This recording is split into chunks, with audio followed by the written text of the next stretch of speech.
એક દિવસ આચાર્ય ચાણક્ય અને ચંદ્રગુપ્ત મગધની નદીના કિનારે ફરવા નીકળ્યા હતા. ચારે તરફ શાંતિ હતી. હળવી પવન વાતો હતો, પરંતુ ચંદ્રગુપ્તનું મન ઉદાસ હતું. ચાણક્યએ તેમની ચિંતા સમજી લીધી અને પૂછ્યું, પુત્ર, શું વાત છે?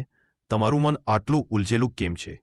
ચંદ્રગુપ્તે ઊંધો શ્વાસ લીધો અને બોલ્યા, ગુરુદેવ, હું બધા પર વિશ્વાસ કરવા માંગુ છું. મારા નોકરો પર, મિત્રો પર, સંબંધીઓ પર, અહીં સુધી કે વિદ્વાનો પર પણ. પરંતુ વારંવાર કોઈકને કોઈક વિશ્વાસઘાત કરી દે છે. કોઈ રાજ બહાર ચાલ્યું જાય છે, કોઈ સાથ છોડી દે છે. આખરે કયા લોકો સૌથી વધુ વિશ્વાસઘાત કરે છે? ચાણક્ય મુસ્કુરાયા અને બોલ્યા, પુત્ર, આ જ પ્રશ્ન દરેક માણસના મનમાં આવે છે. ભલે તે રાજા હોય, વેપારી હોય કે પરિવારનો મુખિયા. દુશ્મન તો દૂરથી જ દેખાઈ જાય છે, પરંતુ અસલી ખતરો પાસેના લોકોથી આવે છે. આજે હું તમને 4 એવા લોકો વિશે કહીશ જેમનાથી હંમેશા સાવધાન રહેવું જોઈએ. આ લોકો સૌથી પહેલા વિશ્વાસ તોડે છે. તેમે ઓળખી લો તો દુનિયા તમારું કંઈ બગાડી શકશે નહીં. પહેલો તે નોકર જે ફક્ત પૈસા માટે કામ કરે. ચાણક્યે નદીના કિનારે બેસતા કહ્યું, પુત્ર, નોકરનું કામ વફાદારી દેખાડવાનું છે. પરંતુ જો કોઈ નોકર ફક્ત પૈસા કે ફાયદા માટે તમારી સાથે હોય તો તે નોકર નથી, મોકાપરસ્ત છે. એવો માણસ મુશ્કેલીમાં સૌથી પહેલો ભાગશે અથવા તમને વેચી દેશે. તેમણે એક વાર્તા કહી. મગધના એક રાજાએ પોતાના નોકરને સોનાની થેલી આપી અને કહ્યું, આ તારી વફાદારીનું ઇનામ છે. નોકર ખૂબ ખુશ થયો, પરંતુ થોડા દિવસ પછી પડોશી રાજ્યે તેને બમણા પૈસા આપવાનું લાલચ આપ્યું. બીજે જ દિવસે તેને રાજાના બધા રાજ્ય દુશ્મનને કહી દીધા. પરિણામે મગધ પર હુમલો થયો અને તે નોકર ગાયબ થઈ ગયો. ચાણક્ય બોલ્યા, પુત્ર, જે ફક્ત પૈસા માટે કામ કરે તે મોકા મળતા જ વેચાઈ જશે. સાચો નોકર તે છે જે મુશ્કેલીમાં પણ સાથ આપે. તેથી પોતાના નોકરોને પરખો, તેમનું કામ જુઓ, શબ્દો નહીં.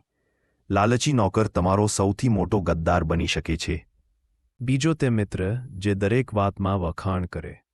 ચાણક્ય કહું, સાચો મિત્ર તે છે જે તમારી ભૂલ કહે, પરંતુ જે દરેક વાત પર હા, ખૂબ સારું કહે, તે મિત્ર નહીં, છુપો દુશ્મન છે.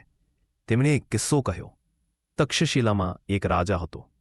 તેનો એક મિત્ર દરેક નિર્ણય પર કહેતો, મહારાજ, તમે સાચા છો.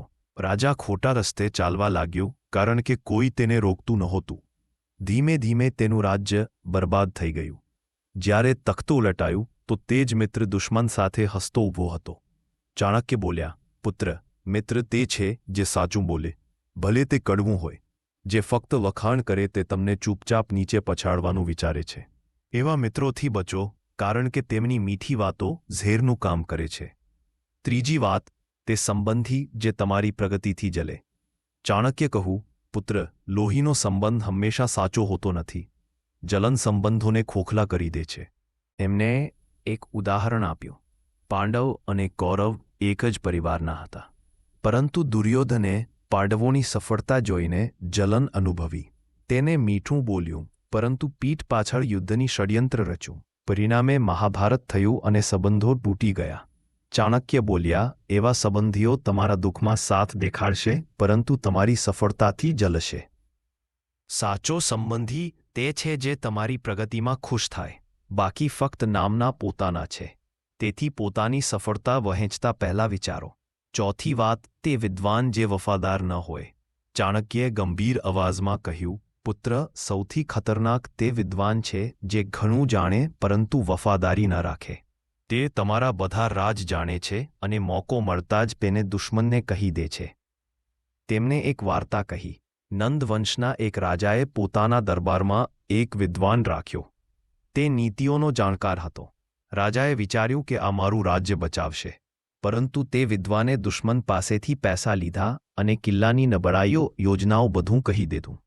પરિણામે રાજ્ય તબાહ થઈ ગયું. ચાણક્ય બોલ્યા, જ્ઞાન ત્યારે જ ફાયદાકારક છે જ્યારે તેની સાથે વફાદારી હોય, નહીં તો તે આગ બની જાય છે જે બધું બાળી નાખે છે. સાચો વિદ્વાન તે છે જે તમારા વિશ્વાસને ન તોડે. ચંદ્રગુપ્તે બધું સાંભળ્યું અને પૂછ્યું, ગુરુદેવ, તો શું કોઈ પર વિશ્વાસ ન કરીએ? ચાણક્ય હસ્યા અને બોલ્યા, ના પુત્ર, વિશ્વાસ કરો, પરંતુ આંખો ખુલ્લી રાખો. નોકરને એટલો વિશ્વાસ આપો જેટલું તેનું કામ દેખાડે. મિત્ર તે પસંદ કરો જે સાચું બોલે.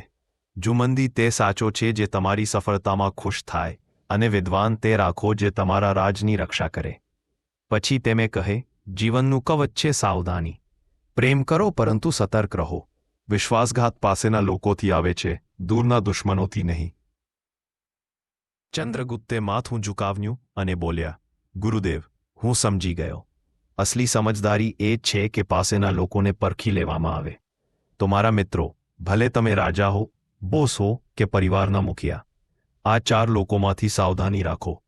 આ જ ચાણક્યની નીતિ છે. આ જ જીવનનું કવચ છે.